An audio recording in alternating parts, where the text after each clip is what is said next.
Hello, my friends, and welcome back. Thank you very much for being with me again today. Well, Russia again reiterates the fact that it is not afraid to face NATO. It has been facing NATO since February 24th, 2022. Not directly, which is not with troops. Almost everything else, I think, NATO threw into Ukraine in order to destroy Russia. It's been 1 year and almost 2 years, and that didn't happen. It is true that Russia did not achieve its goals yet. That the key word is yet, for its unprovoked invasion. But nevertheless, the fact that NATO did not kneel Russia in 2 years speaks volumes. So now we have, for instance, the Russian Foreign Ministry comes out and says we are actually not afraid to fight NATO, and whenever NATO is ready, we will respond. So it's NATO's decision to really send troops or really get engaged 100%. I think NATO at this point is engaged, I would say at least 60%. Why 60%? They don't have some troops, they don't have vessels, warships, and they are not involved 100% in getting all their energy, all their resources in it. So I think 60% is involved, especially with intelligence, especially with general who are taking care of the military operations. It's Zaluzny, the executor, but actually the planners are outside. Why they would not risk investing and not looking at the investment. It's like, you give money to someone to invest for you, but you don't even care what the results are. No, you're going to keep an eye on that investment, a continuous eye. The bigger the investment, the bigger the eye, to see if the guy who invests your investments, like buying stocks, for instance, you're going to pay attention and see if it goes up, it goes down, and you're not going to let just like, you invest wherever you want, unless you really trust that, financial advisor or financial, whatever you want to call that person, whatever his title might be. So the same here. Let me show you this article coming from Ukrainska Pravda, and they will say that, as long as I get it here, and for whatever reason. So, Ukrainska Pravda, today, the 29th of November 2023, Wednesday. Russian Foreign Ministry says Russia is ready for war with NATO. And why wouldn't they? I mean, they used, in my assessment, maybe 5 to 6% of their total human resources in fighting NATO in Ukraine. Remember, they have about maybe 600, 700,000 people involved in this war, with the help of the Russians from the new acquired territories. 600,000 people. What is Russia's potential? If they would have a general mobilization, they could probably get more than 30 million. 30 million. That's more than Ukraine has right now population. It's about 19 million, according to an article that I covered a few days ago. So if Russia really wants to fight, NATO could have 30 million people right there on the border. I don't think that Russia doesn't have enough ammunition or weapons to fight NATO and go towards, Berlin or Paris or whomever they would like to achieve. Now, it's true that the other ones will defend themselves and they can bring the same kind of troops, but the problem is the desire to fight. Many times I found people who were very good at fighting, but they didn't have the spirit to fight. You destroy the spirit, they will just say, okay, peace, that's it, let's have an armistice right here. So the desire is even stronger than your abilities. This is what I got through my direct experience. A defeated army, even if it's bigger in number and better prepared, if it has as they say, low morale, is going to lose. Because at first shot, they will turn around and go back, retreat, or they will say, please take me a prisoner. So let's see what the Russians are saying. And of course, the Russians are ready. How are you going to defeat Russia? It has nuclear weapons. Eventually, if Russia loses the conventional war, which I think in a direct confrontation with NATO, if NATO has balls and this, then Russia probably is going to lose. But obviously the resources and the manpower is going to be superior on NATO side, or Europe and United States of America, Canada and other weasels. The problem is they have nuclear weapons. They always can say 1 foot forward towards us, we're going to, ready? Just do it. And I guarantee you these guys are going to back down. Why? They have more to lose. So let's see what this guy is saying. This is the bad dude, okay? Well, I wonder when these bad dudes are dying and Putin is gone, Peskov is gone, Lavrov is gone, this guy is gone. Well, what's his name? Medvedev is kind of young, but still young compared with these guys in the 70s. Where's the second echelon? What will the second echelon look like? Like pink hair, long nails, and snipped balls? Because you can be tough for 2, 3, 4 years, and then these guys die, and then a second echelons of weak people, weaklings, show up. Then what's going to happen? All the deaths during these 3, 4 years are going to be just thrown in the garbage. Why? Because you got pussy-ass mofos in charge. Anyway, so let's go back to the article. Sergei Ryabkov, Russia's deputy minister for foreign affairs, has said he does not rule out an armed conflict between Russia and NATO, saying there is no way to restore relations. He said this in an interview.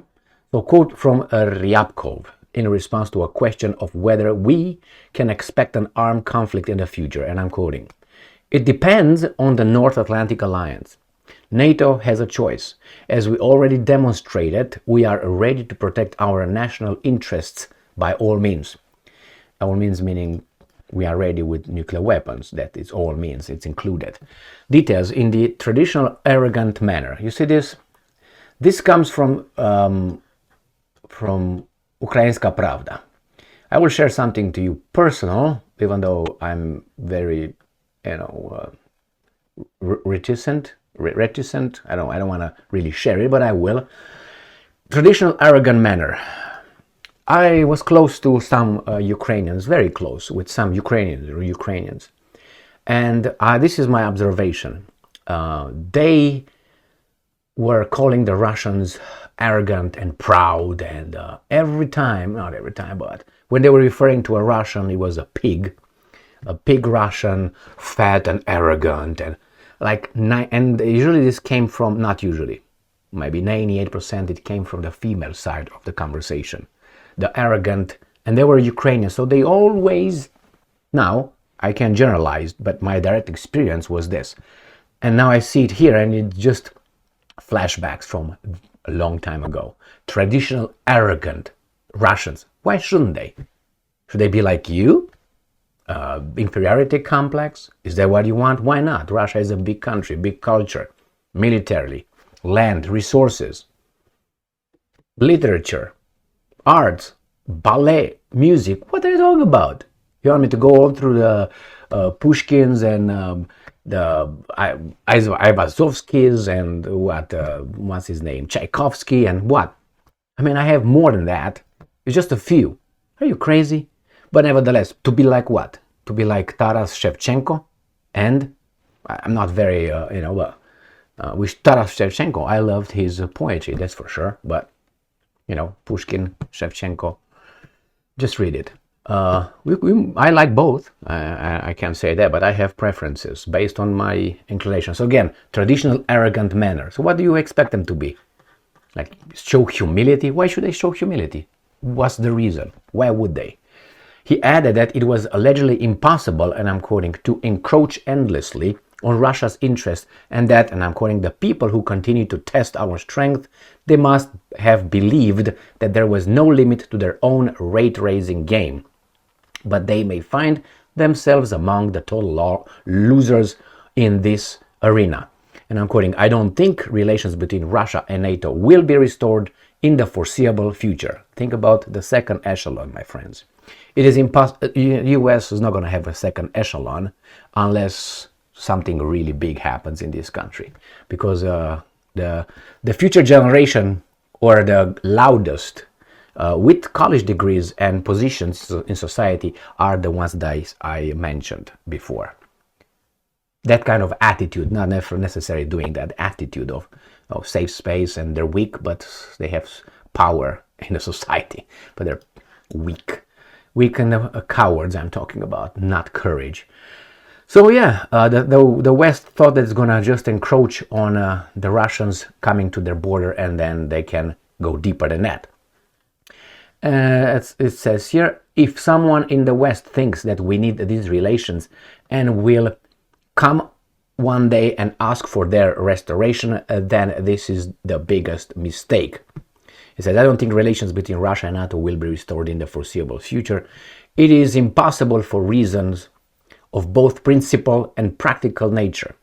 And he says here, I can't even imagine a situation and the context in which this is possible. After what is happening. It depends who you have next. Like for instance, I can tell you this. Remember the Second World War. I'm going to give you the clear, low-hanging fruit example. Second World War, Germany. Germany was defeated. So it was an ideology, it was a system, everything was based on a certain ideology. I don't have to mention it. After, let's say, May 1945, that was defeated, and who took over? What happened instantly? It was denazification, there were all kind of classes, all kind of re-education and destruction of everything that the other ideology had until 1945 May. So they changed just like on a dime. So 1946, 1947, 1950, West Germany was and East Germany were very different, totally opposed, I would say, from what Germany was before 1945 May. So it's possible. So this guy right here, Ryabkov, is saying, I can't even imagine the situation and the context in which this is possible. I can tell you, if you really are dead, they will do it in such a way, they will just come over and look at Germany. A little puppy waiting for the United States to be still patted. And Japan the same way. After how many years? 80 years? 70, 80 years after the Second World War, and it's still, there's 3 generations almost. 3 generations, because the generation is about 30 years. That's how it's considered. So about 3 generations and you're still a puppet, still your balls were snipped. So yes, Ryabkov, look at that, and you gotta make sure that you look around you and see what is the future generation, what is the second echelon. And they will fight NATO, and eventually if they lose conventionally, as I said, they will use nuclear weapons. I guarantee you. They will not use them. They will tell them. And these guys know that you don't mess with a Russian when he tells you, I'm going to punch you in the face. Why? Because they already showed it in Ukraine. They're not afraid to fight. That was the last straw for the Russians. But these guys pushed it. It's exactly what he said here in this paragraph. He said, he added that it was allegedly impossible to encroach endlessly on Russia's interest, and that the people who continue to test our strengths, they must have believed that there was no limit to their own rate-raising game, but they may find themselves among the total losers in this arena. All right, my friends, thank you very much for being with me again today. Stay strong, stay smart, look for the truth, and be just.